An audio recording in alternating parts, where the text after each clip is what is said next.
Okay, would you please introduce yourself? Yes, ma'am. Good day, Madam and Sir. My name is Joyce Elenes. I'm 37 years old. I live in Pilimugpog, Marinduque, Philippines. I am a high school graduate and I am a single mother with 5 kids, ages 18 years old, my daughter, and my son ages 15 years old, 13 years old, 12 years old, and 5 years old. I am third in the family. Okay, so do you have experience as a domestic helper before? Yes, ma'am. Where? I have work experience in Singapore for 2 years. Okay. I serve 4 members of the family. My madam and sir, the 6 years old girl, 2 years old boy. And my duties are cleaning, cooking, laundry washing, and taking care of the kids. Okay, how many are there in the family?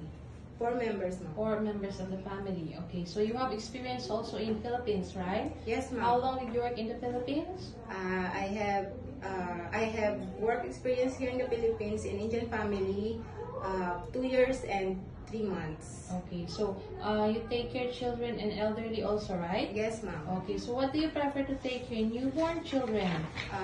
Children and newborn. Okay, so if your holiday is not on Sunday, do you agree? Yes, ma'am. Okay, are you willing to share room with babies, children, and elderly? Yes, ma'am. Are you willing to work with another helper? Yes, Are you willing to take care of dog or cat? Yes, Are you ma'am. willing to take care of disabled? Yes, ma'am. Do you drink alcohol or smoke regularly? No, ma'am. Do you eat pork? Yes, Do ma'am. you have tattoo? No, ma'am. Do you have vision problems? No, ma'am. Do you hold any certificate like first aid caregiver, nurse, and babysitter? No, ma'am. Have you any prolonged illnesses undergone surgery? No, ma'am. Have you ever involved in any criminal labor police cases? No, ma'am. Okay, so why do you want to work in Hong Kong? I want to work in Hong Kong to provide my better family for my better future for my family and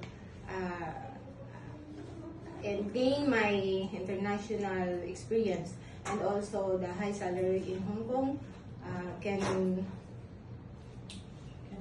Provide my financial stability. Okay, thank Thank you.